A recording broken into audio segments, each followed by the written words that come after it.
Hi, and welcome to the Toon Goons, the podcast in which we take an adult and critical perspective into the world of cartoons and animation and analyze how they affect the pop cultural landscape at large. I'm one of your hosts, Nikki. I'm Nina. And I'm Tooch, thrusting myself back in time multiple occasions, attempting and failing to save the Great Mouse Detective episode.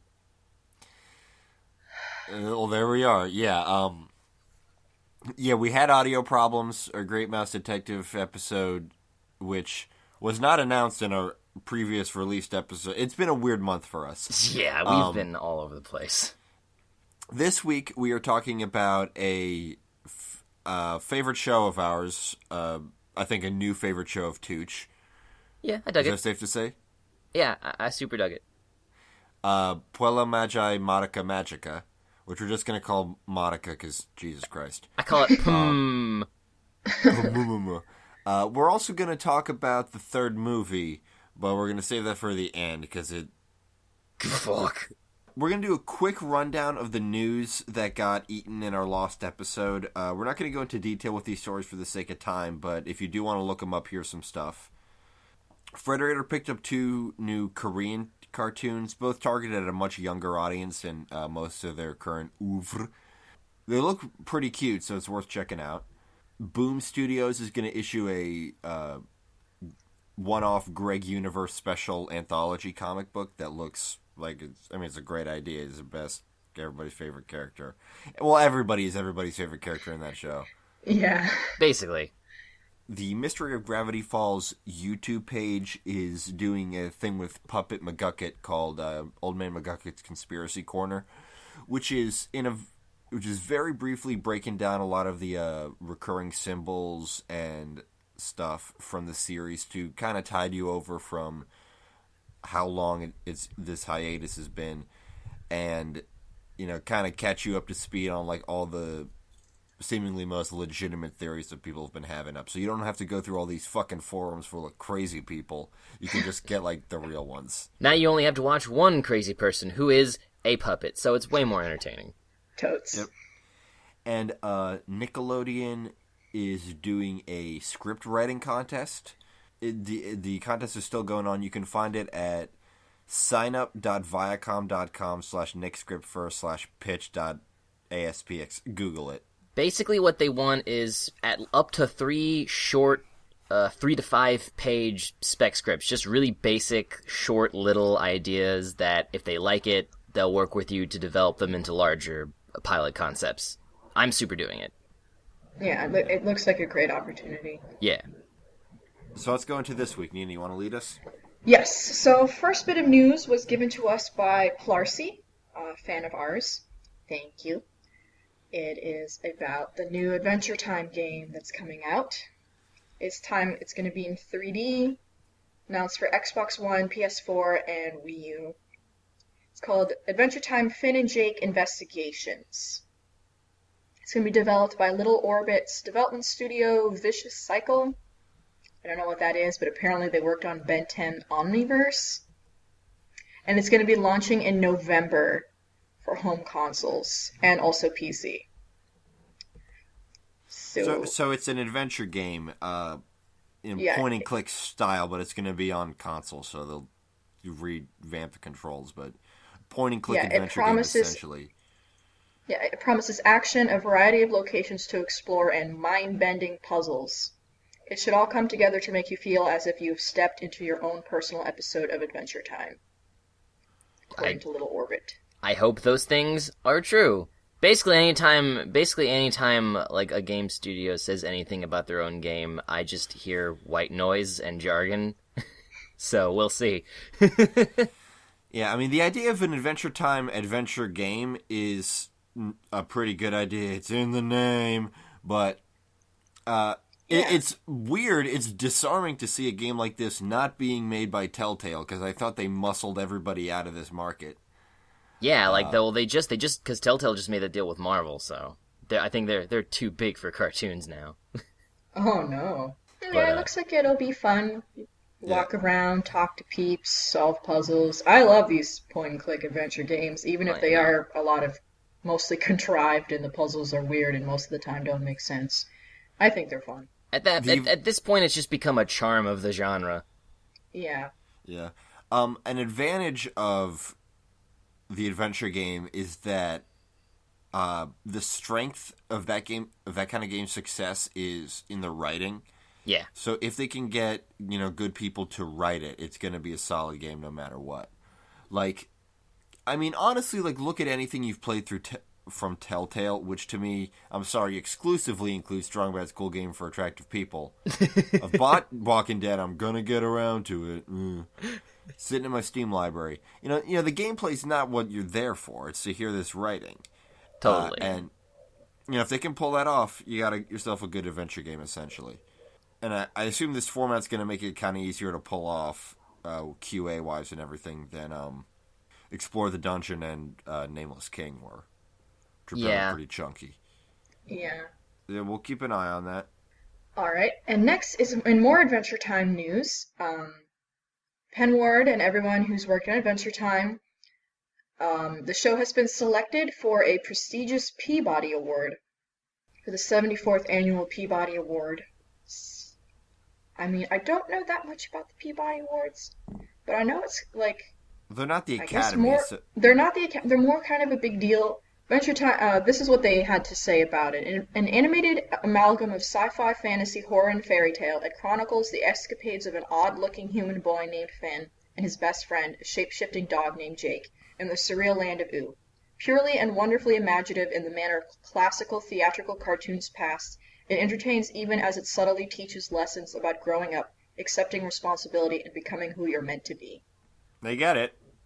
The Tumblr page for Frederator, made a little joke where they quoted from Peabody, said for its uniquely imagined, truly odd fantasy world, for its stories about exploration and growing up, helping kids, blah, blah, blah, and for the farting.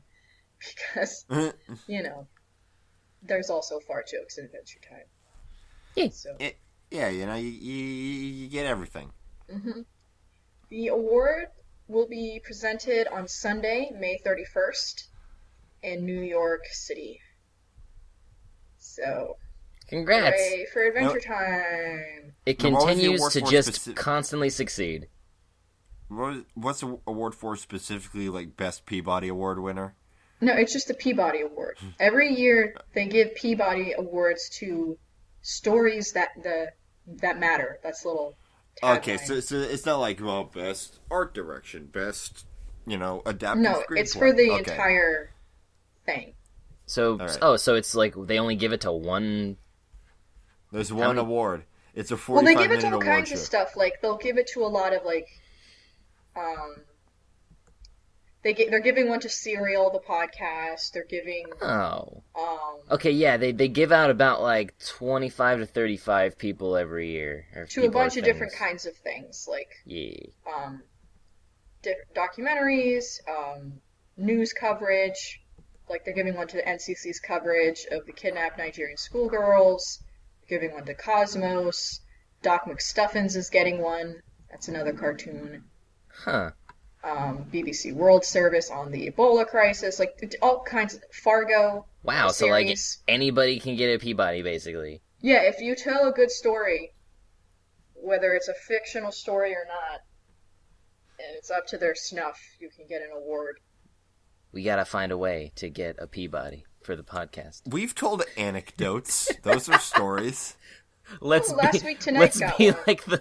Let's be like all the cliche That Guy with the Glasses reviewers and just shoehorn poorly written fan fiction in the middle of our podcast. Oh dear. No, thank you. I don't have the energy for that. Yeah, so yay! Recognition. All right, let's get talking into this show. I'm really excited to talk about it. All right. Cool beans. I mean, and that's good. That's good that it was a quick news, even though we technically had 2 weeks of news to tell. It's been slow, I guess. Yeah, things have been kind of slowish. Yeah, people are paying attention to comics right now, and that's all we'll say about that. And very last but not least, I found a very short story about more stuff from Nickelodeon, and that Nickelodeon is releasing their first digital series called Welcome to the Wayne. Oh, that sounds neat. Or it's a digital series. Yeah, it's making it the network's first digital short-form series to be greenlit for television broadcast. Oh. Okay. So it's a 20-episode production order for this show called Welcome to the Wayne. And then a companion app, The Wayne, which will give users a deeper hands-on experience of the show's world, both of which are set to launch in 2016. Welcome to the Wayne is created and written by Billy Lopez, who worked on The Wonder Pets and Phineas and Ferb. Huh. It was originally launched on the Nick app and Nick.com in August of 2014 as a series of 4 to 5 minute shorts, and follows the adventures of two 10-year-old boys exploring the crazy, unpredictable world of their New York City apartment building, The Wayne. I look forward to its sequel, The Garth. And that's the end of our show. Wow. Forever. But this looks kind of fun. The app will be developed alongside the TV series and will give users a completely interactive experience exploring the building, discovering new characters and locations, solving puzzles, and unlocking clues to unravel a greater hidden mystery. New messages and clues will be communicated through videos, online games, photos, and more. Trying to make that G-Falls money. Yep. But it like looks super cute. Like, here, let me give you the picture. They have silly noses. Aw, that's cute. I feel like I've seen this before. Yeah, because it's been online. It's like small 5 minutes. But now it's going to be a full 20-episode production. It's going to be airing on TV. I like his kicks. Oh yeah, his shoes are cool. Seems interesting. Look out for, because it seems like Nickelodeon is swinging it back up. Well, he's trying. It's just been one show so far, but it's so fucking good. Yeah. That I forgot really how much they suck in every other respect. That's all it takes.